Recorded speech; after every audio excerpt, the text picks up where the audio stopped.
腹診ですね、いろんな見方、それからやり方あるんですけど、私流の現在やっていることをですね、お話をしてみたいというふうに思います。で、腹部において五臓です、関心非肺腎の五臓を診断して治療する点で、これは例えば肝臓の治療点と腹部にどこにあるかと、これは一定ではないですね。で、古典からずっと俯瞰してみます。そうしますと、最初に出てくるのが母血ですね。で、肝臓の場合は気門、で心臓は虎血、脾臓が小門、で肺臓が中風、腎が低音、こういうことになるわけで、こういうふうに私書いてみたんですが、これは野木田父さんみたいなんで、高島さんがちょっとかっこいい、こういうのを作ってもらう。これはちょっとかっこいいですよね。こういうふうにあばらのところに五臓の診察の点があるというのが特徴ですね。これはレース、そもレースのレースの場合がこれですから、ちょっとね、難行コースになって、難行はちょっとこれはまた腹診の方法が非常に得意といいますかね、こういうふうに図を書いてみると分かりやすいんですが、ちょうどおへそが脾臓で、おへその下が腎臓で、左が肝臓、右が肺臓で、上が心臓というふうに、これは顔の場合でもそうですね。顔を見ると、顔面診断で鼻が脾臓になって、額が心臓、顎は腎臓と、こういうふうになるわけですけど、これはちょっとこうね、なんと言いますかね、図式的というかね、そういう感じがしないでもないですね。で、ちょっと時代が下がりますと、脈鏡で、脈鏡ではどういうことになるかと言いますとね、肝の部、名付けて訪問という体操の左右三寸にある。大体これが気門に当たるわけですね。で、これを私なりに図に表していますと、こういうふうになる。で、先ほどの母血とどう違うかというと、腎臓が下腹に来てますね。母血ですと頸門ですから後ろにあったんですが、第12肋骨で、これは下腹に行くと、腹身ですよね。それから日本の無分流という、これは特殊な診断治療の方法なんですよね。無分斎という人が考え出したというんですが、全部お腹で診断をしてお腹で治療する。他のところは一切使わない。これまた珍しいですね。これは中国にもないです、こういうやり方はね。で、これを図にしてみますと、こういうふう、これがこの元々の図ですね。で、これを図式でこういうふうになるんですね。先ほどの、脈鏡のように腎臓は、これ違いますね。無分流の場合は腎臓が2つ出てきますね。先ほどの脈鏡ですと石門のところにありますからね、腎臓は左右に分かれる。で、そして肺がですね、肺があばらのところに来るんです。で、これまた珍しいんですが、咳が出ると風邪ひいた時にです、この辺に反応があるんでね、必ずしも口頭無形じゃないという感じがします。で、柳家ソレスです。経絡治療の創始者の柳家先生はどういう見方をするかというと、先ほどのですね、無分流ですね、これに、いいと。それから岡部書道先生、これもそうですね、無分流のようにやると。で、小野文慶先生はちょっと違うんですよね。火はへその周りと。西澤道院先生は難行のやり方ですね。で、長浜義雄先生は大体経絡治療と同じで、本間正博先生がですね、初めて経絡治療における腹部の診断点をはっきりさせたのはこの先生ですね。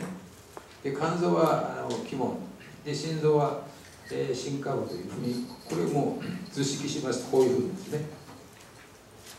これが一番オーソドックスのですね、腹の診断のポイントだというふうに私は感じますね。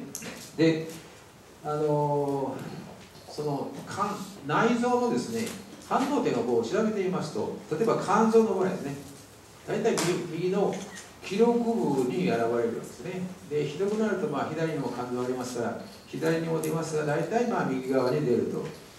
で、私がよく使うのはですね、右の扶養ですね。この辺、肝より内側に来ましたね。で、この辺に反応がよく出る。それから心臓の場合は、これはもう高血ですね。間違いなく高血。それから脾臓の場合、これはね、私は左の両門を使うんですよ。左の両門をね。で、脾臓というのは何かというと、現代医学の膵臓ではないのかというのが、家元先生ね、ソモンレースの注釈を伊藤の日本から出してます、医師の家元先生はそう言われるんですけど、どうもなんかそういう感じがしますね。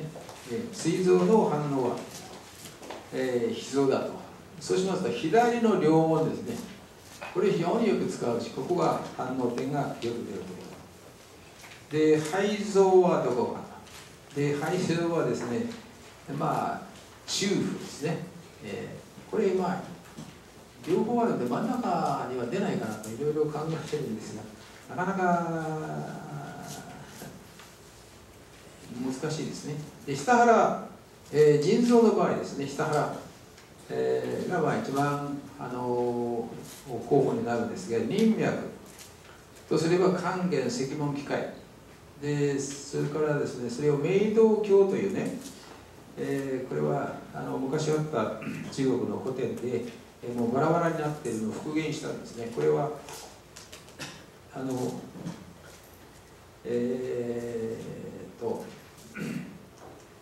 宮川先生ね、宮川光也先生が北里で研究所でですね、復元したその本を借りましてですね、一番下のその還元機械赤門という項目の中で、赤門というのが一番主事象が多いんですね。27で、還元は18ですね。で、それで赤門を見るとですね、その中でその腎に関係するその病床を挙げますので、これだけあるんですね。へそが痛む、それから三章が腫れる、こういうふうにいっぱいありますね。ですからどうも赤門が一番の候補と、それからあとは母血の啓門ですね。で、医系では左右の太鼓、これが先ほどの部分流ですかね。部分流はこれをここに取っているわけです。で、私はその中でもう右の扶養が肝臓の診断治療で、心臓は虎血、脾臓は左両門で、肺は中府で、腎は赤門と、こういうふうに決めたわけです。勝手に決めました。非常にこれは利用しやすいですね。で、後でまた実技やってみますけどね。で、こういうふうに人とちょっと違うことを言ってみたいんですよね。何でもいいんです。で、これが記録部、先ほど言いましたように記録部にずっと出てくる反応がですね、それから五臓のですね、反応点はどこにあるかということを考えていますとね、この赤いところは心臓ですね。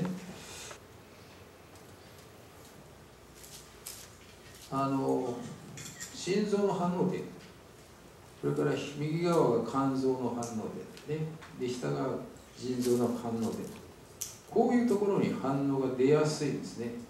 ですから話はこれだけです。あとは実技で、今回はですね、もう実技オンリーででどういう実技をするかと。で記念としてですね、そこに鍼灸命名というのを記内冊子が出ます。でこれに私の秘伝が全部書いてあるんですね。これ秘伝の巻物で一冊100万ぐらいの値打ちがあるんですよ。笑い事じゃないですね。50年間のね修行ですから。これだけやればですね、7割8割は治りますよ。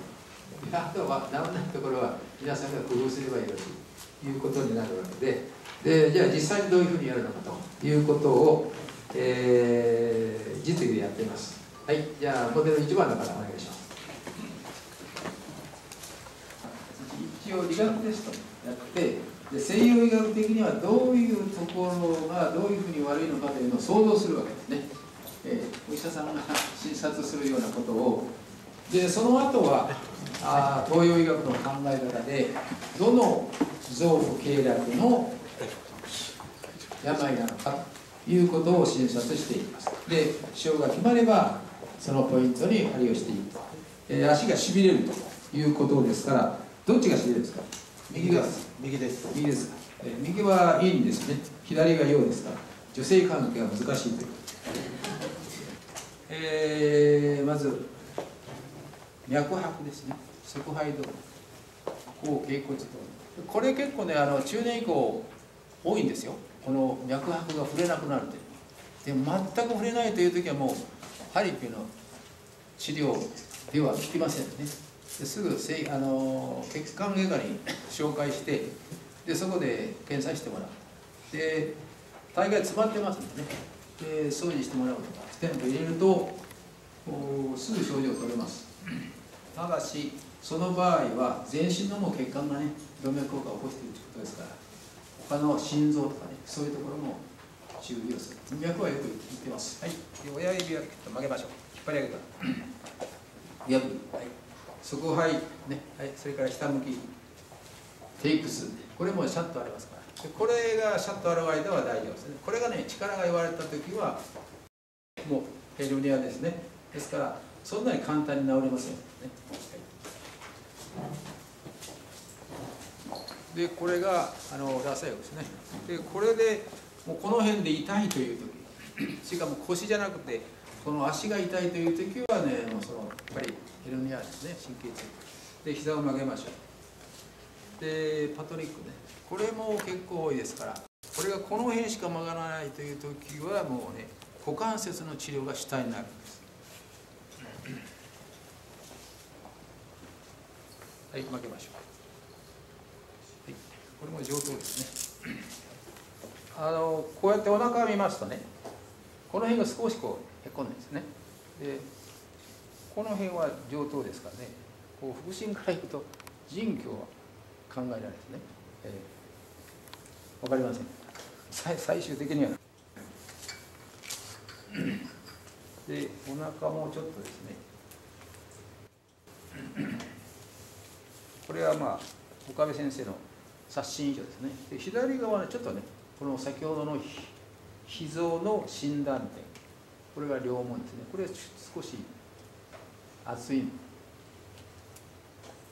これはねちょっと痛いはずです。で押さえると少し硬いですね。でこういう人はね飲みすぎ、札幌ワインを飲みすぎたんですね。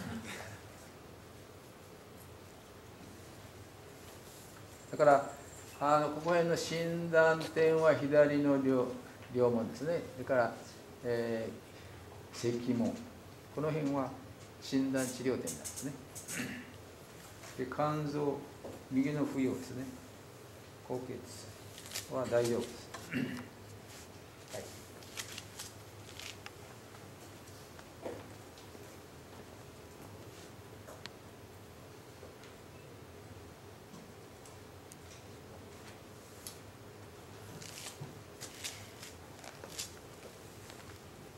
まあ腎、肝どっちかと、腎血症か。そうしますとですね、こう経脈の診察をやるとですね、この曲線ね。で伏流に行くとそうでもないです。で太白はそうでもないですね。で右側がですね、右側が支流。はい。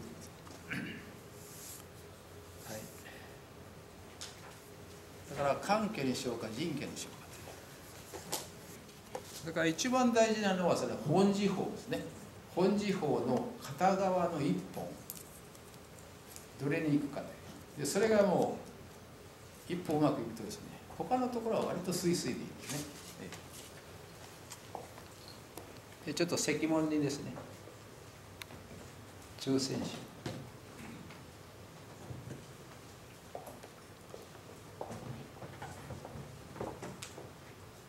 今度DVD でまた私の治療法が出ます。特に海外向けに編集してある。で中間と左両門ですね。こうやってでもう一回目はこうですね。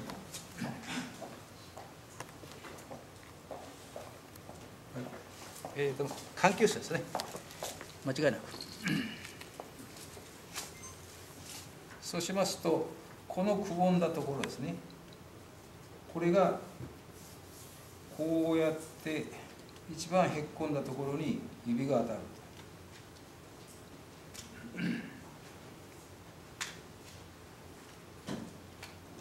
まあ初心者には低心でもいいんですけどね。明日は低心もちょっとやりますね。この曲線一本、特に左ですね。これは入念にやります。時間をかけて。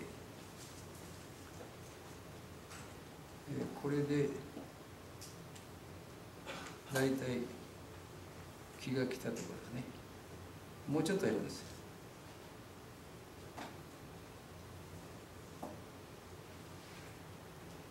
自分でやるとですね、ものすごく気持ちがいいですからね、これは。大体2日酔いですとこのくらいで取れるんですよね。このくらいの時間やると。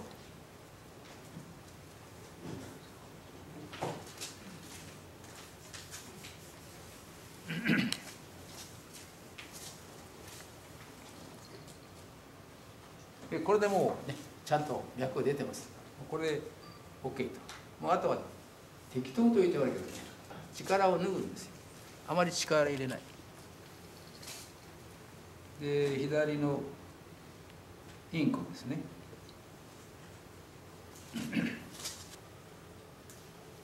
右の曲線。これちょっとやりにくいですからこっち側からやる方がいいですけどね。まあカメラ位置の関係で。はい。で右のインコですね。はい。でまあ双黒形を補う意味で足の三里。これはもう早いですよ。あっという間に。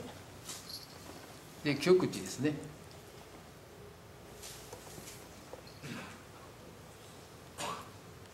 はい。でこれで一応表面終わり。いいですね。プレボレットスタイル。でお灸はね、今日やりませんけど、私ところやる場合は、石門かね、石門にやる。で右の足の三里ですね。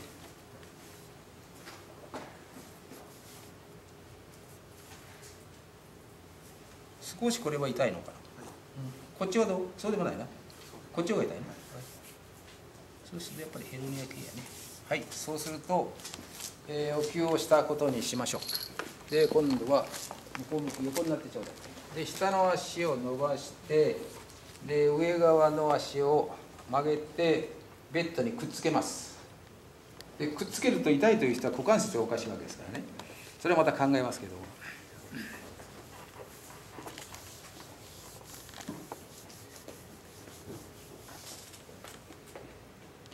これが臀腸ですね。そしてこれが肝腸。これも干渉ですけどね。まあ一番問題はこれですわね。痛いかどうか分かりませんけど、押さえると多分痛いんですよ、ね。これは座骨系です。これは非常に大事なツボになります。でこれはですね、こういう姿勢ですとそんな深く入れる必要ないですね。これ一寸の02番ですから。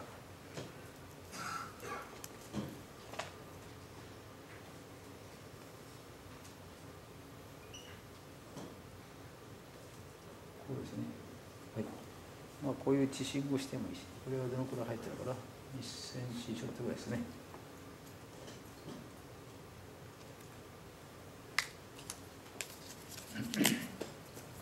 でちょっと地震をしておきまして、今の人は頭を使いすぎるんで、よくしましょう。これが柳家風池ね。これが風池ですね。風池側ですね。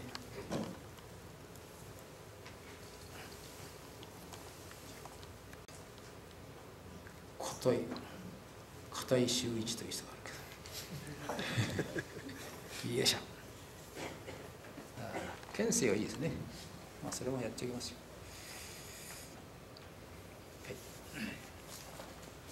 はい。で、あとはこの電腸にお灸を据えます。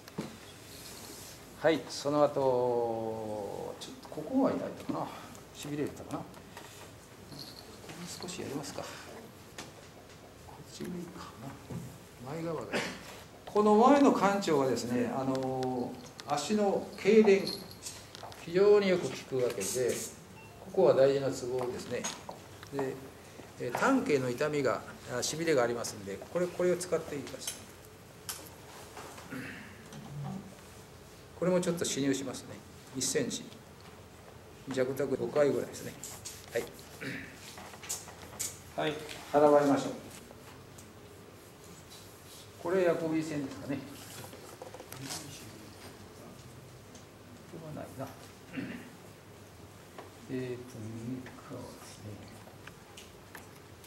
やっぱりね、右側が少しこうね、筋肉が硬いというかね、これがツボでした。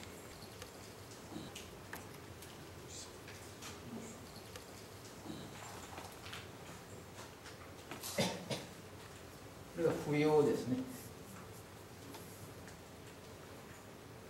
費用。これはもう機械的に取りますので。はい。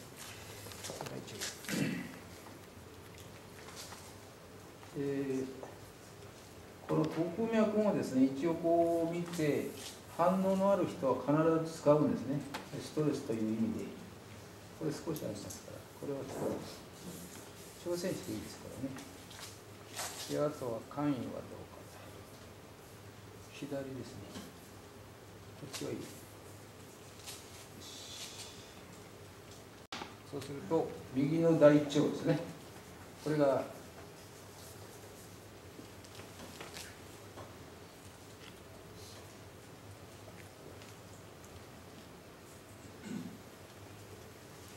これはちょっと入れますよ。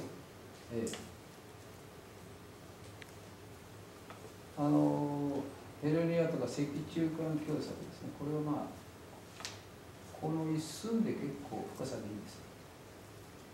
ここですね。この深さ。1センチちょっとですね。1センチ5ミリですから。でこの硬さのところを、これ今ちょうどその深さですからね。ここにちょっと焼きたとじゃなくて回線をして。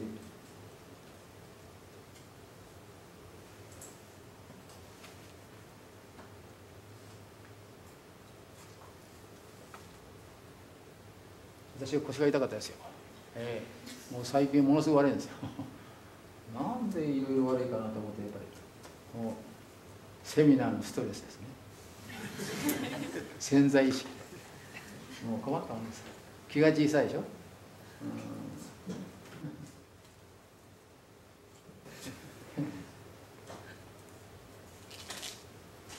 それでもね、針してもらって、でこう鉛筆につけて良くなったですね。もうこう中和しなくて、そういうするのも大変でしたけど、やっとこさ良くなったです。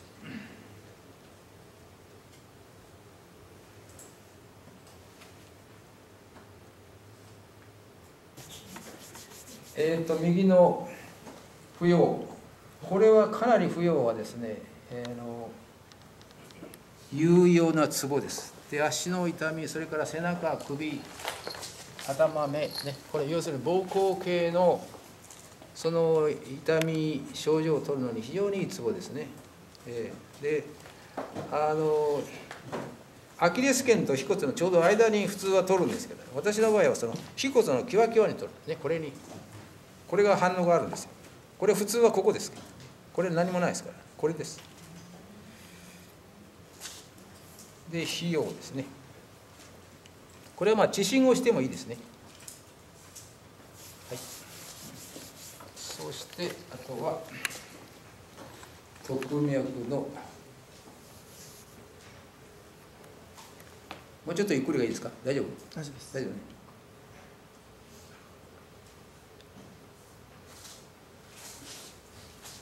今度取るときはですね、先生ゆっくりやってくれともう頼まれるんですけど、夢中になると早いんですよ。あっという間に。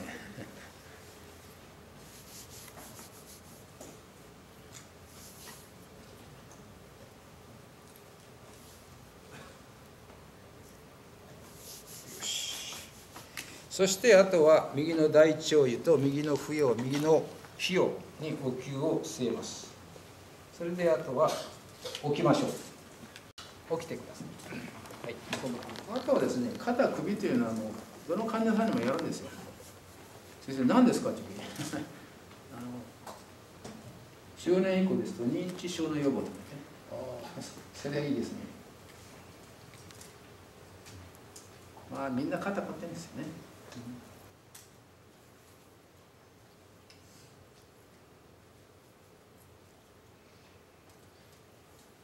はい、終わりです。これが腰痛、それからヘルニアの治療ですね。もう私とかこれはもう標準です。あとどういうツボをどう変えるかとかね、その反応を見て決めるだけで、形としてはこれです。はい、じゃあ2番目の人。あぐらをかいたときに、右膝の内側痛があります。いつ頃か？もう1年。スポーツやるんですか？スポーツしてないです。してないね。はい。じゃ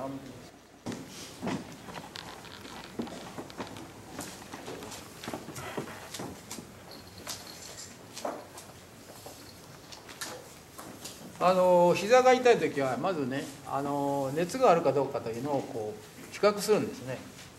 そうすると幾分ありますかね、ここら辺がね。で、反応、変形性の反応はこれなんですけども、これは両方出てるからな。こっちは少し痛いですか、ね。はい、痛いです。これは内室がんのちょっとツボが変わったところですね。これは外室がん。これはそうでもないね。こっちは痛いね。はい。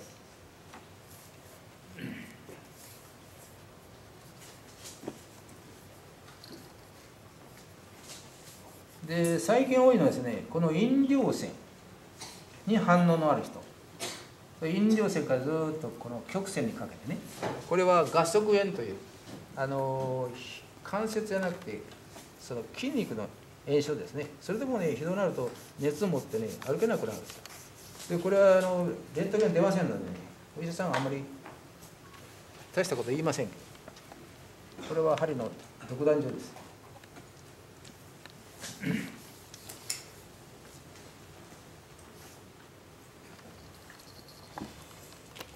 で、この室外腱を下からこう押し上げるんですね。そして開いたという時は室外大腿関節の反応ですからね。だから外側から見てもあんまり痛いところも分かんないし、押さえても痛くないんですよ。で、下から押し上げる時だけ痛い。で、その時はこの下から室外腱と室外骨の付着部から室外骨の下側をこう針を通すわけですね。そうしますとすぐ症状が取れます。それは歩く時だけ痛いという。で、この方はそうじゃないですね。あぐらをかくと終わり。はい、親指キュッと曲げてください。引っ張りが。はい、いいですね。はい。膝をちょっと曲げてみましょうか。ないですね。こっちはどこ？こっち一緒だよね。そうしますと。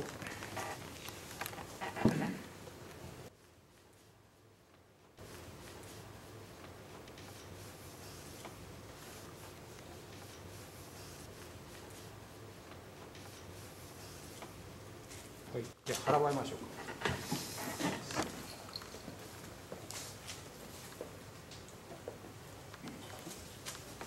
膝の裏ですと、大概この胃中ですね。胃中か胃陽か。この人は胃中ですね。合陽ですね。内合陽とか、こういうところにいます。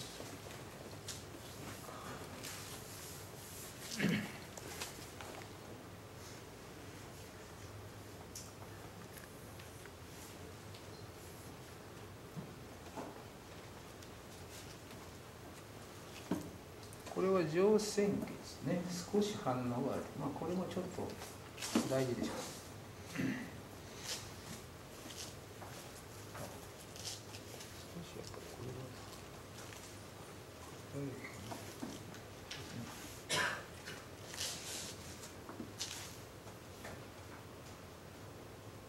これが小野寺支点ね。これが電圧です。ちょっと左に比較して硬いという。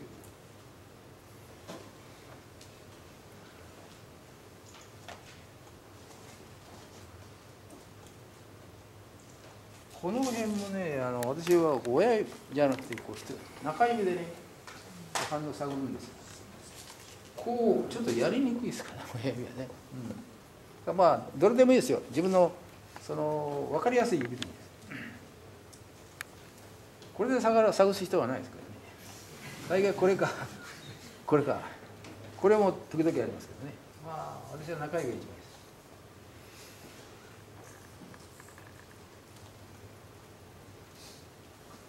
いです。そうするとですね。はい、じゃあこっち向き横になってください。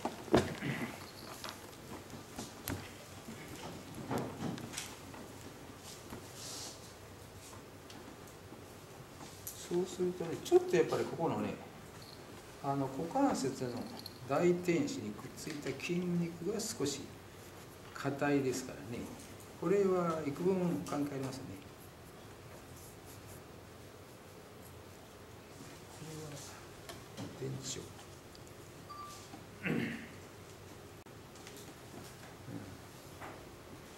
で、この2ついきましょう。で、小は見てないですけどね。しょうがないというか多分関係者でしょう。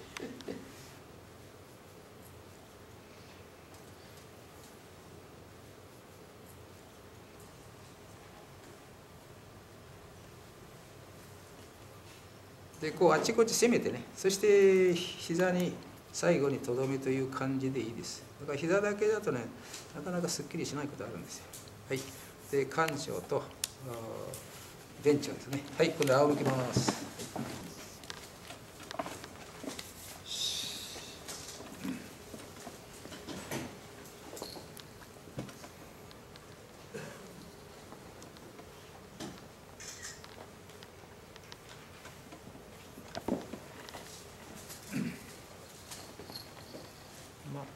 関係者でいいですね。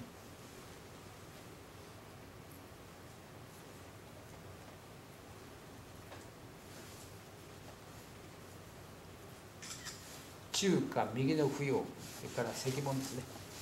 それにやって、あとは設計をしてもやっぱり曲線体型もいいかな。しかし曲線でしょうね。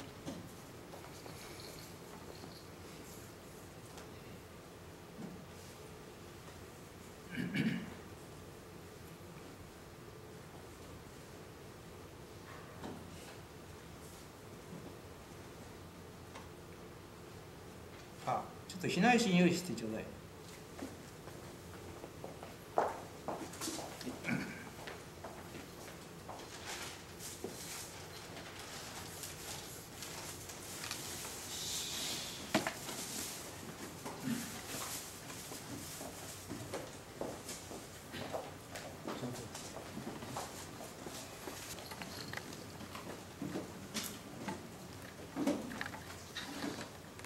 これ言いたくないですね。大丈夫です。大丈夫ね。これも大丈夫ね。はい。これと外出と橋の3ですね。この3箇所ですね。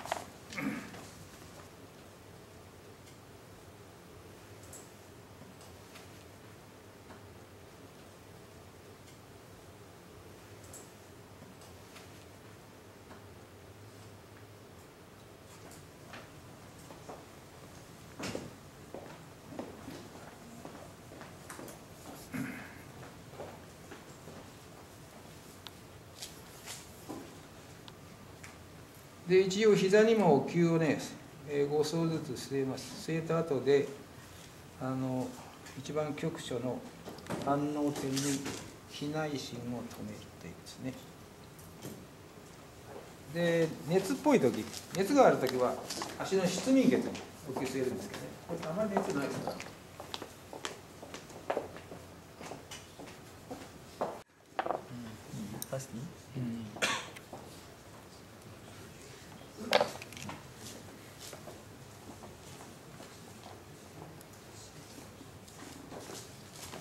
痛くないですか。はい。はい。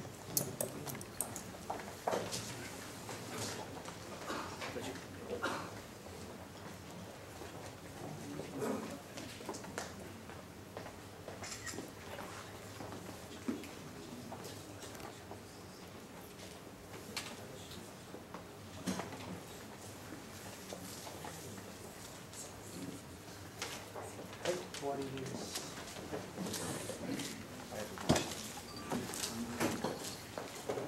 顎の関節ね。それから左の耳の詰まり、自閉感。耳の場合ですね。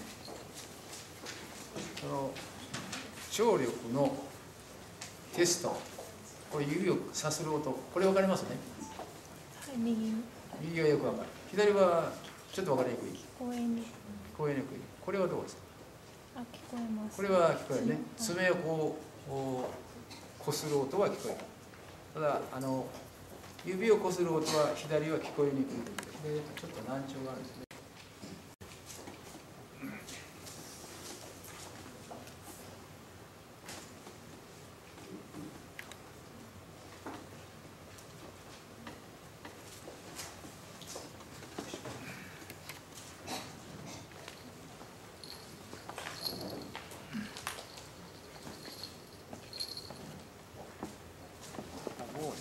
ちょっと顎も両方右の方にずれてるのか硬いのは左の方硬いけどな。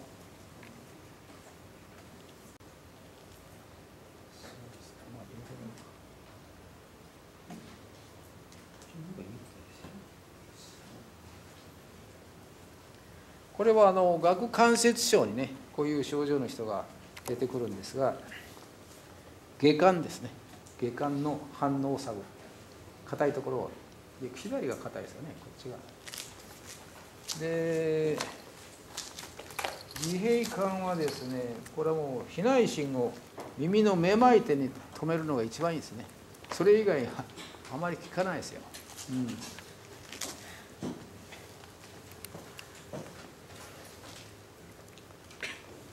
これはちょっと地震をしておきます。手触ると冷たいですからね。これは腎虚症でしょ、多分ね。で耳は腎なんでしょ。だからちょうど理屈が合うんです。理屈を合わせたんですよ。で心へね、地震をします。そして中華ですね。それから石門。これはお灸がいいですね。あと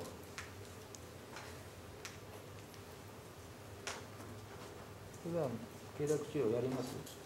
はい。やりますか？はい。じゃあ脈を見てね、しょっちゅう根性法やってください。はい。で、脈を見てみましょう。環虚症ですね。環虚症で、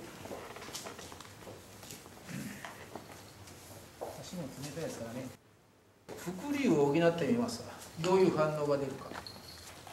まあ、症としては環虚症なんですけど、なんか腎が一番、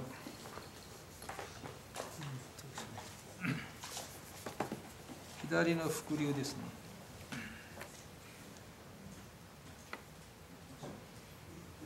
よいしょ。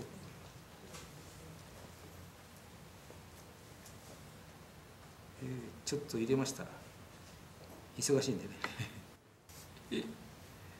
これできましたね。よいしょ。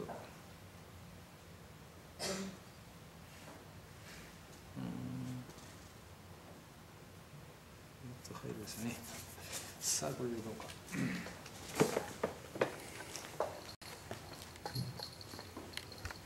上等ですね。ということは腎虚症でいいですね。で、あとは右の伏流ですね。で、両方の陰国やってもいいですよ。で、あとは尺卓、背景もちょっと補っております。それから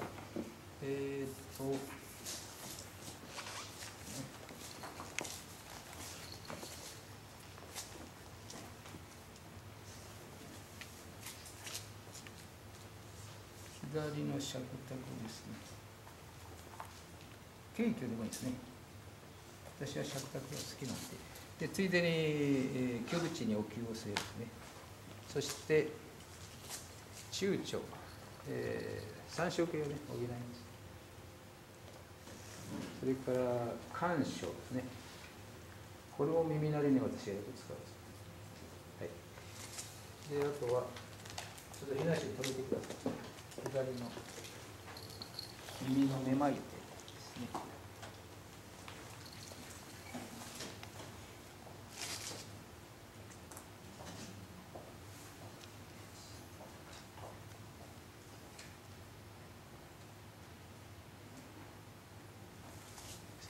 はい、じゃあ向こう向き横になりましょう。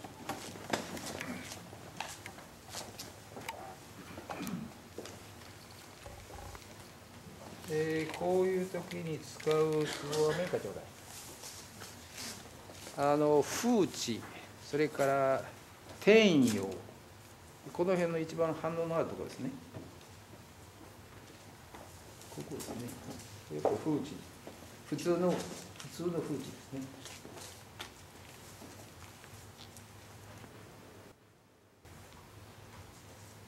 で、ことのついでに栄風、この硬いところ、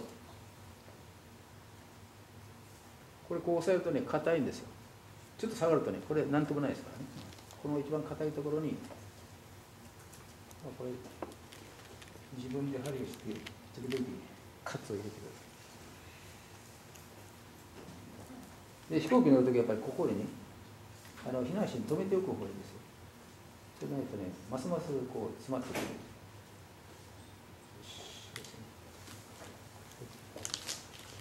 はい、腹ばいましょうか。腎虚症ですから、腎油、脂質ね。肝虚症になれば肝油ですね。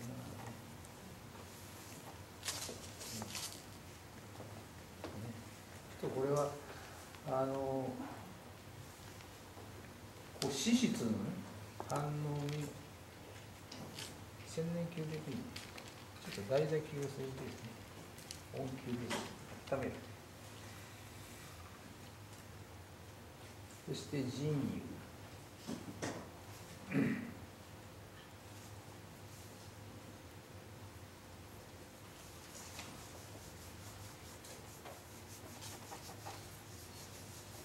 行き詰まった時これ撫でるんですよ。これでかなり治るんですよ。私の手不思議な手でなぜなんですると治るんです。ああ先生気持ちがいいわ。半分治ったわけ。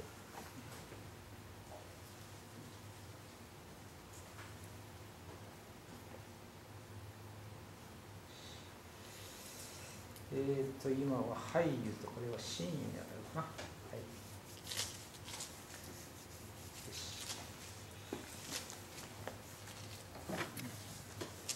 はい、じゃあ起きます。向こう向き、座ります。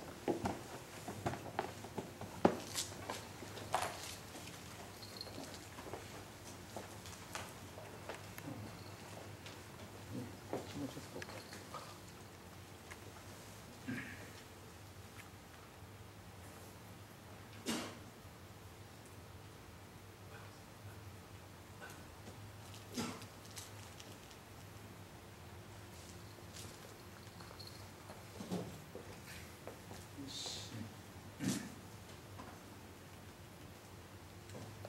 で、お灸すれば左の天領ですね。これが耳に天性よりも天領が効きますが、普通は天性やるんですけどね。天領もということで、はい、それで終わりです。はい、ちょうど時間ですから。はい、はい。先生どうもありがとうございました。